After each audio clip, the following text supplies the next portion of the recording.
entonces con este otro tema, que son enfermedades ambientales y nutricionales. Entonces vamos a empezar con esta parte de enfermedades ambientales.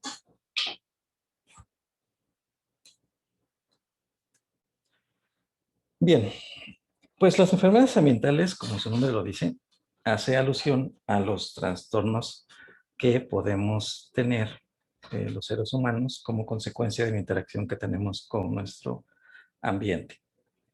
Entonces, pues va a hacer alusión a todas aquellas características físicas o químicas o biológicas que están en el ambiente y que de alguna manera nos van a propiciar el proceso de enfermedad.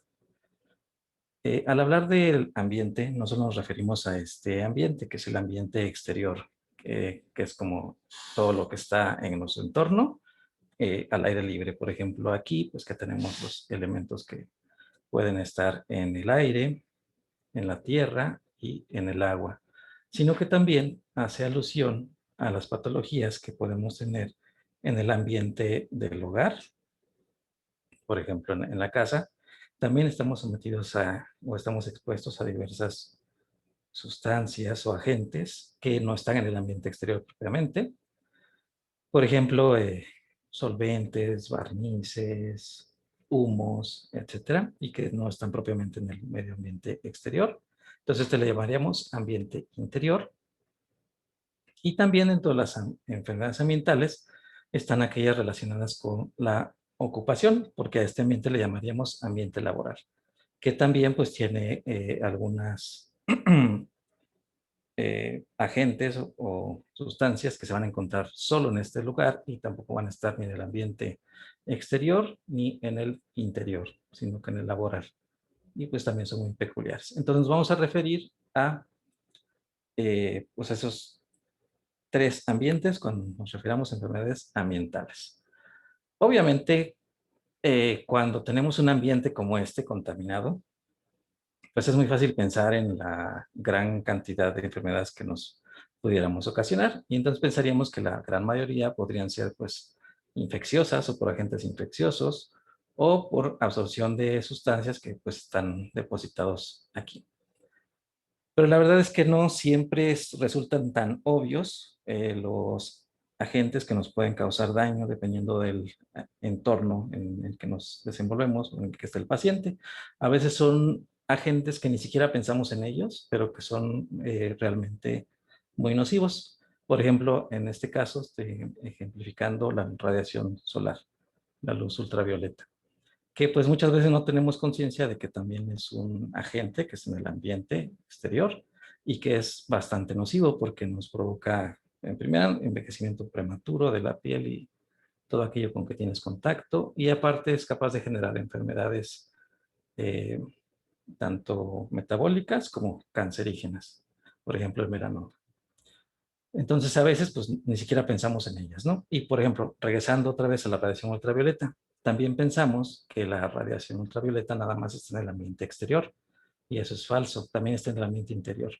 En nuestra casa, así tengamos casi todo cerrado o apagado, si somos capaces de tener visiones, que hay luz, y si hay luz, hay radiación. Entonces, también podemos estar expuestos en nuestro propio ambiente interior a la radiación ultravioleta y otro tipo de radiación. Entonces, no solo es exclusivo del ambiente externo. Entonces, las enfermedades ambientales las vamos a definir como aquellas condiciones que son causadas por la exposición a agentes químicos o físicos en el ambiente, también podemos decir biológicos, en el ambiente, en nuestro trabajo y en nuestro entorno personal, es decir, en el ambiente exterior, en el ambiente interior y en el laboral.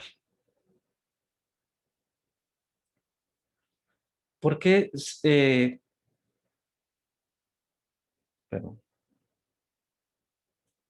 ¿por qué son importantes estas enfermedades? Porque las enfermedades, por ejemplo, ocupacionales y los cambios que hay en el ambiente van a influir directamente en un concepto de salud global que se llama carga global de la enfermedad. Es decir, los daños que el ambiente le causa al humano repercuten directamente en la salud de los humanos, tanto por minar la salud del individuo, como también mina la salud de las poblaciones. Una población enferma es una población que produce menos recursos, que produce menos ingresos, y por lo tanto eso va a repercutir en las demás esferas.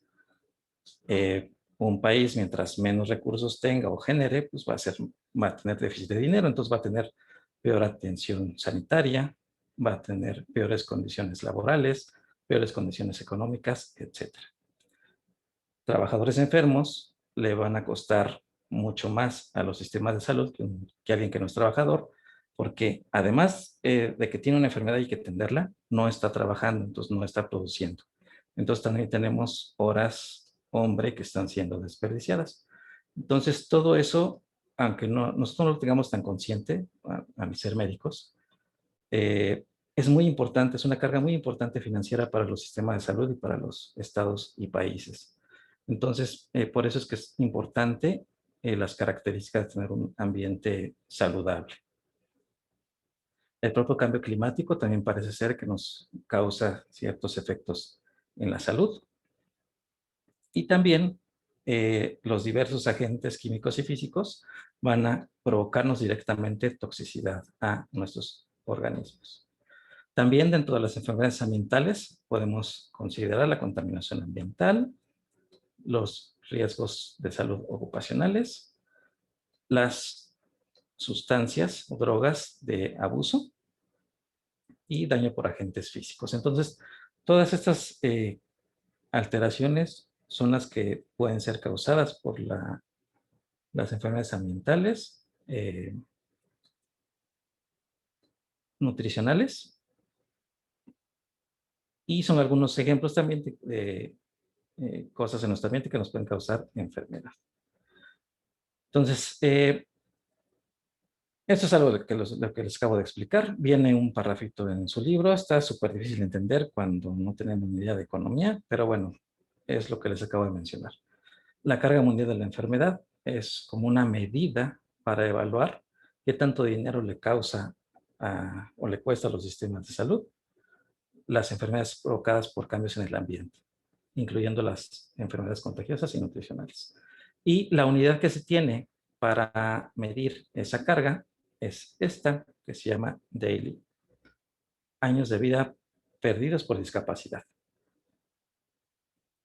Y esta medida, esta carga global de la enfermedad, y viéndose con esta unidad de medida, nos puede decir qué tan mal está la salud en la población.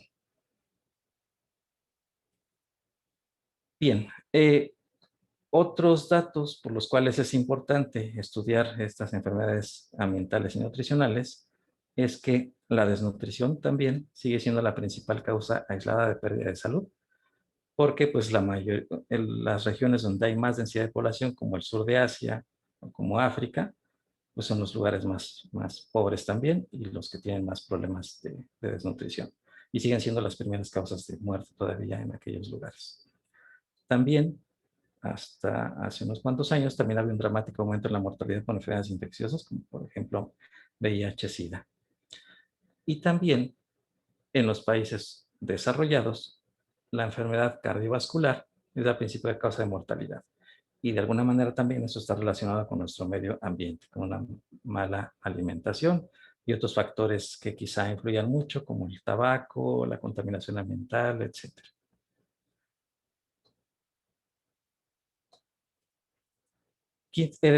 La mitad de las muertes infantiles, sobre todo en los países en desarrollo, se atribuyen a tres trastornos principales, que son estos: la neumonía, las enfermedades diarreicas y la malaria. Y pues estas son tres enfermedades que pareciera que son muy simples porque son prevenibles, pero pues siguen siendo la principal causa de muerte, sobre todo en países en vías de desarrollo. Entonces, pues todo eso es lo que implica el ambiente en nuestra salud. Entonces, por eso es importante estudiarlo pues durante nuestra formación como médicos. Ustedes van a tener materias específicas donde se ve esto. van a tener una materia que se llama medicina laboral. Ahí van a repasar muchas de las enfermedades que son causadas por agentes que están en el entorno laboral. También en algunas otras materias llevan nutrición, etcétera. Entonces aquí nada más vamos a repasar cosas puntuales sobre estos temas y pues lo que no van a ver en otras materias. Entonces vamos a empezar con el ambiente. Entonces vamos a empezar con efectos del cambio climático sobre la salud. Bien, este es una gráfica donde se demuestra o se muestra cómo ha ido incrementando la temperatura global de nuestro planeta a lo largo de los años, basado en registros históricos. Eh, y de aquí lo que destaca es que antes del año 1800, recuerden que la revolución industrial fue a finales de los 1800, 1880 y algo. Entonces, antes de esa época, la temperatura anual se cree que era estable, que siempre estaba año tras año en un mínimo dado. Y a partir de la revolución industrial, se ha demostrado que año con año va incrementando la temperatura de nuestro planeta gradualmente. Pero algo interesante es que, como pueden ver aquí, en el lapso de 100 años, ha incrementado solo 0.05 grados centígrados la temperatura basal de nuestro planeta. A partir del año 2000, vean cómo el crecimiento es quizá un poco más exponencial. Entonces, en este gráfico se estima que para el año 2050 ya habrá habido un cambio de 2.5 grados centígrados en la temperatura del planeta. Entonces, parece ser que, como se ve en la gráfica, es un fenómeno que parece estar siendo acelerado. Está cambiando a una velocidad mucho más rápida. Las diferentes líneas, lo único que nos están diciendo es diferentes predicciones, pero todas demuestran el mismo fenómeno. Entonces parece ser que hay algo que está relacionado con este incremento en la temperatura de nuestro planeta y pues que quizá esté muy ligado a la industrialización. Esto también se ha demostrado de diversas maneras, viendo cómo han evolucionado los casquetes polares en diferentes tiempos. Por ejemplo, aquí vean en un lapso más corto, 30 años, tenemos que en el 85, pues tenemos todas las zonas azules, que supone que son las que están con hielo, y vemos cómo en ese transcurso de tiempo, pues se han eliminado más de la mitad de esas formaciones de hielo. Entonces, hay estudios como este también, donde se ve claramente también que mientras mayor es la concentración de CO2, va incrementando la temperatura global del planeta. Entonces, parece ser que uno de los principales factores pues, es la concentración de CO2 en el ambiente, que nos favorece el calentamiento de la Tierra. Entonces, ¿cómo esperamos que influyan estos cambios del clima en la salud humana? Pues se cree que pueden o van a causar mayor daño mediante un incremento en la incidencia de estas enfermedades, de enfermedades cardiovasculares, cerebrovasculares y respiratorias, epidemias de gastroenteritis, enfermedades infecciosas causadas por contaminación de agua y alimentos, por aumento de enfermedades infecciosas transportadas por vectores como dengue, malaria u otros virus raros, y malnutrición. Bien, entonces esos son algunos datos de cómo creemos que los cambios en la temperatura de nuestro ambiente nos van a provocar daño a final de cuentas. Otro mecanismo por el cual el ambiente nos puede o podemos tener daño es por estar expuestos a sustancias físicas y químicas del ambiente. Entonces aquí vamos a definir que la toxicología va a ser una rama de la biología que va a estudiar la distribución, efectos y mecanismos de acción de los agentes tóxicos en los humanos. Y va a incluir no solo agentes químicos, también va a incluir agentes físicos como la radiación y el calor. Vamos a denominar o podemos denominar veneno o tóxico a toda aquella sustancia que cause daños a la salud. Y también podemos definir como un genobiótico a cualquier sustancia química del ambiente que puede estar presente en el aire, en el agua, en los alimentos o en el suelo, que los podemos absorber y que nos van a provocar alguna alteración en nuestro organismo. Entonces, la vía común que tiene la mayoría de los elementos tóxicos para causarnos daño a los humanos es que, ya sea que estén presentes en el agua, en el aire o en la tierra, vamos a estar expuestos a ellos. Y a través de nuestras superficies vamos a ser capaces de absorber estas sustancias. Las podemos absorber a través del tracto respiratorio, al inspirar el aire. Las podemos absorber por vía digestiva al alimentarnos o las podemos absorber a través de nuestra piel. Mediante cualquiera de estas vías de entrada, finalmente va a absorberse, va a llegar a la sangre y entonces aquí se va a distribuir a lo largo de nuestro cuerpo.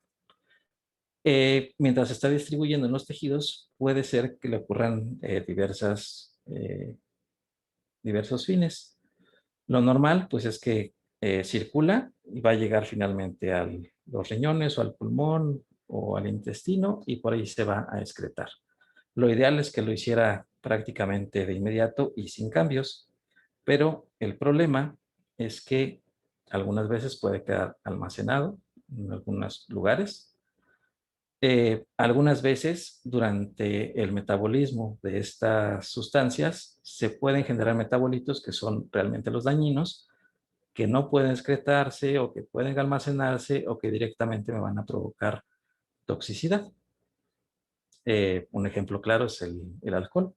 El alcohol etílico por per se solito no nos hace daño. El problema es que cuando se empieza a metabolizar en el hígado nos produce metabolitos que son finalmente los que nos van a provocar daño en diferentes órganos, no solo el propio hígado. Entonces, pues así es como vamos a tener toxicidad por estos genobióticos, estos agentes tóxicos, porque los almacenamos o porque durante el metabolismo nos van a provocar toxicidad. Entonces, las maneras en que nos van a provocar, perdón, las formas en que los genobióticos van a empezar a formar parte del metabolismo son estas dos vías, unas que llamamos reacciones de fase 1 y una que llamamos reacciones de fase 2. Una de las formas en que se nos puede causar daño es que directamente el genobiótico actúe como un metabolito primario y este es capaz de darnos daño. Este metabolismo debería de sufrir alguna de estas reacciones, como hidrólisis, reacción, oxidación, para tratar de eliminarse. Si ese genobiótico sufre más de una transformación enzimática, le vamos a denominar metabolito secundario. Y este metabolito secundario es al que se le van a hacer las reacciones de fase 2, que pueden ser alguna de estas: colonización, subrotación, metilación, conjugación, con el fin de que trata de eliminarse en orina o bilis. Entonces, una de las maneras que nos puede hacer daño es que el genobiótico se transforme en un metabolito primario o secundario y ese sea tóxico. Y la otra manera es que tenemos un genobiótico que va a ser un metabolito que no es tóxico, que se va a sufrir alguna de estas reacciones y entonces se va a volver un metabolito que va a ser tóxico. Y entonces este va a ejercer su efecto sobre, pues, nuestros diversos sistemas como sistemas enzimáticos, daño a receptores de membrana, daño a las membranas celulares o a nuestro propio material genético, y entonces aquí nos va a provocar daño. Aquí también tenemos que recordar que gran parte del metabolismo se va a llevar a cabo en el hígado y el principal sistema enzimático que va a estar encaminado a realizar todas estas reacciones para transformar a los xenobióticos van a ser el citocromo. en especial el citocromo P450. Lo que va a provocar es que va a intentar hacer reacciones que van a tratar de hacer poco tóxicos a los genobióticos o los van a empezar a transformar a compuestos que idealmente deben excretarse, pero que también nos pueden causar lesión celular. Además, durante el proceso, no solo se va a producir un metabolito que va a ser tóxico, sino que también pueden producir especies reactivas de oxígeno en el camino y esos también nos pueden provocar daño celular. Entonces, el daño que nos pueden hacer los tóxicos en el organismo puede ser por dos vías, por el daño propio, por la sustancia que se está ingiriendo, pero también puede ser secundario a formación de especies reactivas de oxígeno. Algo importante también es que el sistema del citocromo es un sistema que tiene gran heterogeneidad genética. Entonces depende muchísimo de pues, información genética que ya poseamos. Entonces va a haber personas que van a estar o que sus enzimas son metabólicamente más activas contra ciertas sustancias, van a ser menos activas contra otras. Entonces, hay gran variabilidad entre los individuos para metabolizar y procesar todas estas sustancias que vamos a estar ingiriendo. Entonces, ante el mismo agente, los individuos pueden eh, tener de diferentes conductas. Unos se pueden enfermar y uno les va a pasar prácticamente nada. Y también hay sustancias que per se nos pueden inducir gran actividad de este sistema enzimático y entonces puede favorecer que seamos capaces de metabolizar más rápido cualquier otro tipo de sustancias que otras. Dentro de estos agentes inductores podemos tener metales pesados, podemos tener drogas recreativas como la cocaína, el alcohol y el tabaco o nuestras hormonas pueden ayudar a que o hacen que este grupo de enzimas del citocromo P450 tengan más actividad. Entonces, mientras más consumamos sustancias de este tipo, es más probable que nuestros citocromos funcionen de una manera más eficiente, desdoblando estas sustancias. Y pues esa es la explicación de por qué tenemos tolerancia a muchas sustancias, ¿no? Conforme se van consumiendo, es capaz de tolerar muchísimo más de esta sustancia del organismo, porque cada vez se van metabolizando de una manera más eficiente. Y bueno, todo es con el fin de tratar de excretarlo, no de formar metabolitos tóxicos. Pero bueno, esos metabolitos se forman y son los que nos van a provocar daño. ¿Cuáles son los principales sistemas que se van a activar y que son inducidos por el citocromo P? Van a ser todas estas vías, como la mayoría son receptores que están en los núcleos y que están asociados con proliferación celular. Bien, ¿tienen alguna duda o pregunta hasta acá? Los receptores que mencionó también se pueden activar por otras cosas, ¿no? No solo por así. Sí, no, se pueden activar también por algunas otras vías. Gracias. ¿Alguien más? No, pero sí. Bien, entonces vamos a ver ejemplos de pues, estos agentes que podemos encontrar. Pues vamos a empezar con contaminación ambiental. Entonces, al referirnos a contaminación ambiental, básicamente nos estamos refiriendo a contaminación. Bueno, dentro de la contaminación ambiental tenemos la contaminación del aire. Y podemos hacer también la diferencia entre el aire interno y el externo. Obviamente el aire externo, pues es este que se ve aquí, es el que está afuera de nuestra casa o centro de trabajo, y pues es el que estamos respirando todo el tiempo en las ciudades o en donde estemos viviendo. Y el interno, pues es el que está en nuestro hogar nada más. Dentro de los contaminantes del aire externo, tenemos estos que son los principales que nos van a provocar daño en los humanos. el ozono, partículas de dióxido de nitrógeno, azufre, aerosoles, partículas suspendidas y plomo. Pues estos básicamente están íntimamente desarrollados con la industrialización. Entonces están asociados con las industrias que sacan estos desechos al ambiente. Hay ciudades que están tan contaminadas como aquí, que es Beijing, donde vean esto que se ve aquí en el aire, no es niebla, es contaminación. Entonces puede ser tan importante la carga de partículas y sustancias en el aire que ni siquiera es transparente como se puede ver aquí, que ni siquiera puedes ver a personas a unos cuantos metros de ti. Nuestra ciudad pues no está exenta de esto. Es una de las ciudades también más contaminadas que podemos encontrar en América. Antes en el mundo, hoy ya no tanto, pero de cualquier manera es muy común ver que nuestra ciudad se vea así. Aquellos que viven en las zonas altas de la ciudad, eh, siempre tenemos esta imagen donde podemos ver nuestra ciudad y como encima de ella tenemos una gran capa de aire denso, gris, que pues es aire contaminado. Esto lo pueden observar también desde tomas aéreas. Y pues esto está, como les digo, íntimamente relacionado con la producción de sustancias que se eliminan al aire por las industrias. Entonces, hay diversas maneras de medir qué tan contaminado está el ambiente.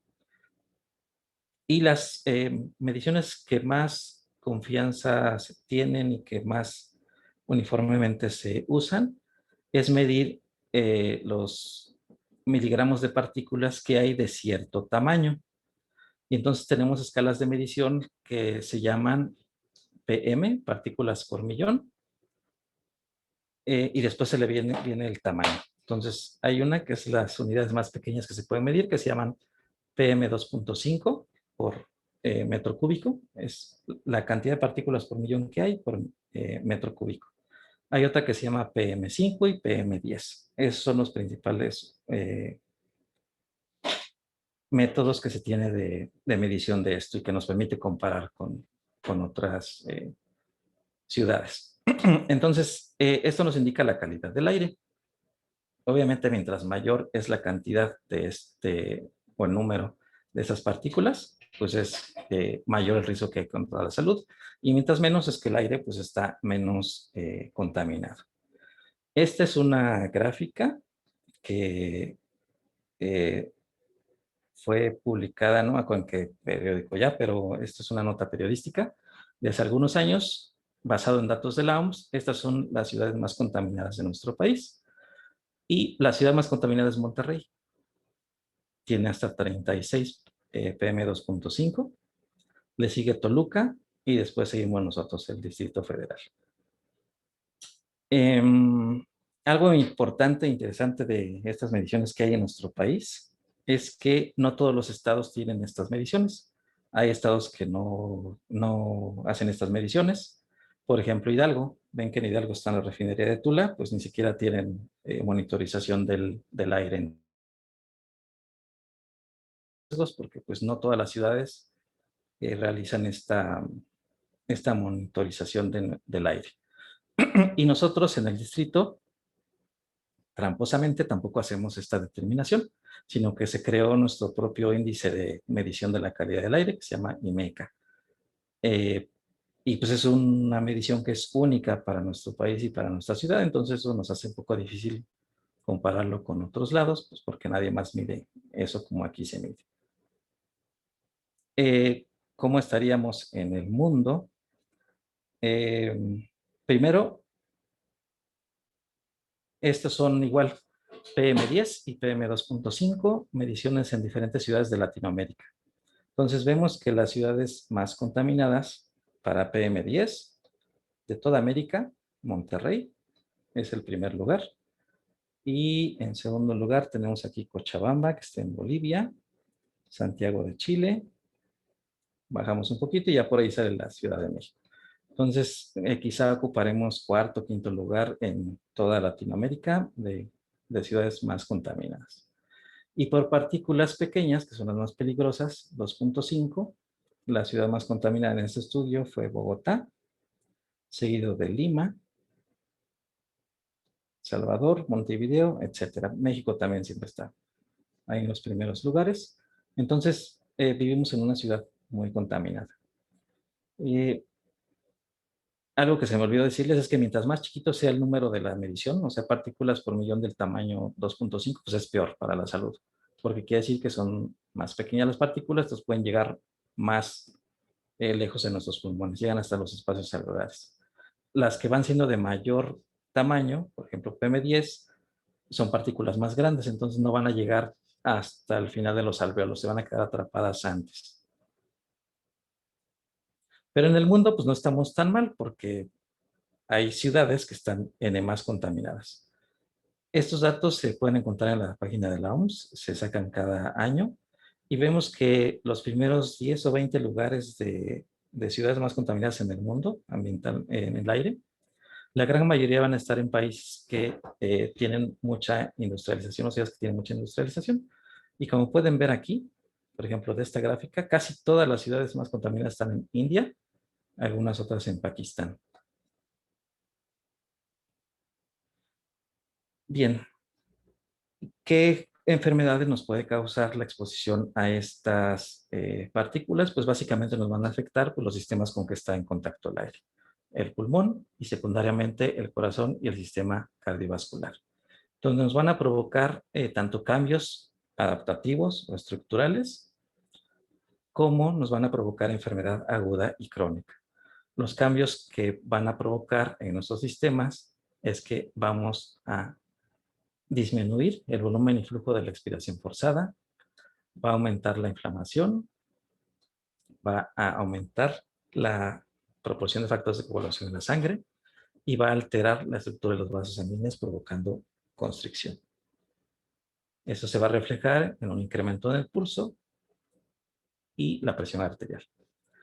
Dentro de los efectos agudos que podemos tener, pues van a ser síntomas respiratorios, agravación de estados preexistentes como asma, alergias, bronquitis, etcétera, y enfermedades respiratorias variadas.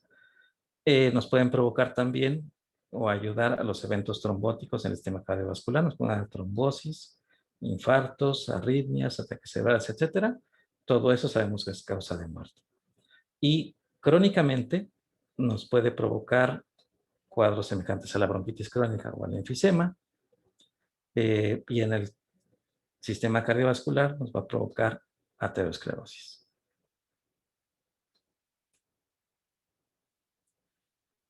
Bueno, esos son los cambios en general que nos va a provocar el aire contaminado en nuestra salud.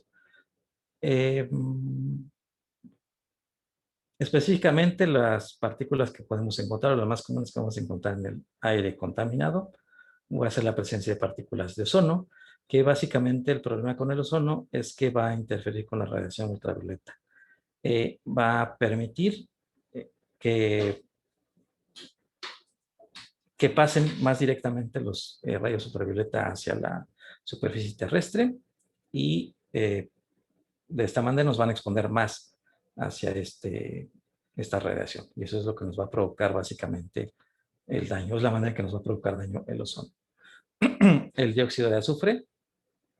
Bueno, y el ozono se va a producir básicamente por contaminación por automóviles o industrias. El dióxido de azufre se va a generar básicamente en sustancias en centrales, eléctricas que van a utilizar carbón y petróleo como método de combustión y se va a descomponer en ácido sulfúrico y trióxido sulfúrico. Esto se ha asociado con incidencia aumentada de infartos agudos al miocardio. El monóxido de carbono también lo vamos a encontrar frecuentemente en el aire exterior y básicamente va a provenir de automóviles. Y el problema del monóxido de carbono es que tiene una afinidad 200 veces mayor que el oxígeno por la hemoglobina. La hemoglobina más bien tiene más afinidad por el CO2, por el CO, perdón, que el oxígeno. El problema es que hace una unión que es fuerte, entonces prácticamente es irreversible. Entonces, cuando tenemos intoxicación por monóxido, se sustituye el oxígeno por monóxido de carbono y ya no se puede quitar de la hemoglobina ese monóxido, entonces no vamos a poder tener oxígeno para difundir a los tejidos y pues así es como va a provocar la muerte. Entonces, eh, es característico que en la intoxicación por monóxido de carbono, la sangre adquiere un color rojo intenso. Entonces esto se va a transferir a todos los órganos y entonces se va a tener en la piel y en otros órganos este color rojo cereza que es característico. Material en forma de partículas lo vamos a encontrar proveniente de centrales eléctricas que utilizan carbón y petróleo como métodos de combustión o de la combustión del diésel. Y pues lo que van a provocar estas partículas es que van a llegar hasta nuestros espacios alveolares y ahí nos van a provocar cambios inflamatorios.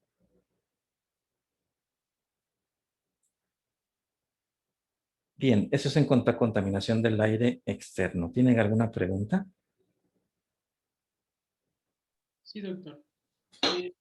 La que se hace con monóxido de carbono para la función pulmonar, pero hoy ahorita comenta, bueno, y en la clase de neumología nos dijeron que no tenía, o sea, que no afectaba al sistema respiratorio. Pero entonces, ¿esta prueba con monóxido de carbono sí es recomendable o ya no es recomendable? Es que no entendí cuál es la prueba con monóxido. Se entrecortó la primera parte de la pregunta. Perdón, hay una prueba de monóxido de carbono Ujú. que nada más se inspira y se expira, pero ya no es, o sea, esta prueba, ahorita usted nos dijo que el monóxido de carbono sí es tóxico, Ujú. entonces, pues ya no sé si esta prueba ya se sigue usando o tiene algún riesgo al hacerse. Pues no tengo ni idea de cuál sea esa prueba, pero necesitaría buscarla, cuál es su fundamento, pero el monóxido de carbono pues, es tóxico, por lo que acabamos de mencionar. Hace un enlace prácticamente irreversible con la hemoglobina, entonces no permite que el oxígeno se meta en la hemoglobina y se transporte a los tejidos. Entonces no hay respiración celular con un óxido de carbono. Y eso te causa la muerte por asfixia. No sé para qué se usa la otra prueba o si sea externa en sangre, no tengo ni idea. Voy a buscarla, pero donde lo lean es veneno el monóxido. Doctor, usted puso una imagen como de donde se guardan los coches, ¿no? En Estados Unidos y así. Ajá, los garage, Ahí se acumula entonces exactamente. Es una manera, digamos, la frecuente de suicidio. Eh, Pones una fuente de monóxido en un lugar cerrado, por ejemplo aquí el garage, enciendes el carro y tú te quedas allá adentro, te vas a intoxicar por él, porque poco a poco va a llenar el ambiente y solo lo que va a estar respirando es el monóxido y va a empezar a hacer lo que estamos diciendo, va a empezar a sustituir el oxígeno por el monóxido en nuestra hemoglobina y nos va a provocar la asfixia por eso. Otra manera en que lo hacen es que se encierran en el carro y el escape lo meten hacia el interior del carro para que no salga hacia afuera los productos de la combustión, sino que los estén respirando. Y eso puede pasar también por accidente. Puede ser que se viva en un lugar pequeño, que no se tenga cuidado, se deje el auto o algo encendido que produzca este monóxido y poco a poco sustituye el aire ambiental si no hay ventilación. Pero sí es súper común, por eso luego hasta en películas ven eso, ¿no? Que se suicidan de esta manera. Doc, entonces, ¿los mecánicos se podría decir que tienen más factor de riesgo? Pues un poquito, pero igual como se tiene ventilación y pues no van a estar casi siempre en esta situación, pues es menos probable. Pero sí, sí podrían tener un poco más de riesgo. Bueno, Doctor, gracias. Ay, perdón. ay, perdón. Y las personas que a veces se quedan, o sea, se intoxican con la madera. Ujú. ¿Eso por qué sucede? Por Con los- con el humo. Ajá. Ah, bien, a eso vamos. ¿Alguna otra de acá, antes de entrar a la madera? Sí, yo tengo una, Doc. Ujú. Entonces, y por ejemplo, en estos casos que está diciendo de que se intoxican con monóxido de carbono, ¿cuánto tiempo les, o sea, llevaría? Ah, sí Ajá. lleva minutos, más de 10 minutos. Ah, ok. Bueno, gracias. Ujú. Sí, no es tan inmediato. Tiene que sustituirse completamente el aire para que estés prácticamente aspirando monóxido y poco a poco empezar a sustituir el oxígeno en la hemoglobina. Doctor, Bien. entonces esta gente que de repente pues transforma sus coches en sus propias casas, ¿tienen ese riesgo? Podría ser si lo hacen mal. Aunque no es tanto riesgo porque pues en aquellos casos generalmente está apagado, ¿no? O sea, no estás produciendo el monóxido como tal. Tiene que estar encendido el vehículo y produciéndose el monóxido. Ok, doctor, gracias. Ujú. Doctor, ¿y el dióxido de azufre cómo dijo que afectaba? No, no entendí eso. Aumenta la incidencia de infarto al miocardio. Gracias. Ujú. ¿Por qué mecanismo? No sé exactamente. Gracias. ¿Alguien más? Bien, entonces pasamos a la contaminación del aire interno. Entonces, en el aire interno, pues ya dijimos que a lo que nos referimos es al aire en nuestro entorno familiar o nuestro hogar, ¿no? Y básicamente las fuentes de contaminación de este aire aquí son poquitas, y quizá las dos principales son estas: el humo del tabaco y el humo de la madera. Bueno, el humo del tabaco, pues lo estamos inhalando constantemente y pues ya sabemos lo que nos va a provocar. Nos va a provocar enfisema a largo plazo, nos va a provocar con eso muerte, quizá cáncer de pulmón, mesotelioma. Y afección aguda, pues nos puede provocar bronquitis, exacerbaciones de asma o propensión a las infecciones respiratorias. El humo de la madera hace casi exactamente lo mismo. Va a actuar de la misma manera. En agudo nos va a provocar aumento en la incidencia de enfermedades agudas de la vía respiratoria, pues más propensión a catarro, etcétera. Y crónicamente también nos va a dar los mismos cambios. Se va a asociar también con enfisema pulmonar y se va a asociar también con incremento de riesgo de cáncer de pulmón y mesotelioma. En nuestro medio es relativamente frecuente en las condiciones socioeconómicas menos favorables que todavía se cocine con leña. Y lo peor, eh, que es nada recomendable, es que muchas veces lo hacen en cocinas que están en el interior de la casa. Hay algunas personas que sí están más o menos más percibidas de esto y tienen su cocina afuera o muy ventilada, pero hay otras que no, que tienen la cocina prácticamente adentro y cocinan todavía con leña. Pues la madera se hace combustión, genera polvos y esto los estamos absorbiendo, o lo está absorbiendo la persona en particular, y pues eso es como se va a intoxicar. ¿Cómo es que causan afección estas dos enfermedades? Estos dos humos van a llegar hasta nuestros espacios alveolares y a los septos alveolares y van a causar inflamación en esa región. Esos procesos de inflamación pueden llevar a destrucción de las paredes alveolares. Estas, cuando reparen, van a provocar fibrosis en los septos alveolares. Entonces mi septo alveolar, en lugar de tener unas cuantas micras de delgado, las micras suficientes para que permita la difusión de oxígeno de la luz del alveolo a la luz del capilar que está en el septo alveolar, que eso debe de ser escasas micras, menos de 7 micras, lo hace más grueso, entonces no se permite un buen intercambio gaseoso.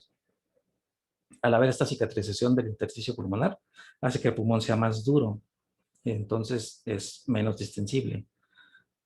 Como les estoy diciendo que rompe espacios alveolares, cada vez hay menos espacios alveolares. Los que quedan son grandes, pero no son funcionales porque no se pueden ni estirar ni contraer. Entonces es un pulmón que se va haciendo grande, voluminoso, lleno de aire, pero no lo puede movilizar. Y ese aire que inhalas es inefectivo. No va a difundir a través de sus septos alveolares que son gruesos. Es la fisiopatología del enfisema pulmonar. Y lo vamos a ver cuando veamos pulmón, obviamente, pero esa es la fisiopatología del enfisema pulmonar. Y eso mismo pasa con las señoras que todavía cocinan con humo de leña. Les da enfisema pulmonar y es por esto, no por el tabaquismo. También podemos tener otras sustancias ahí en nuestro ambiente familiar que pues, pueden ser volátiles y pues las estamos inhalando y también nos pueden provocar daño. Una de ellas es el radón y otra el formol.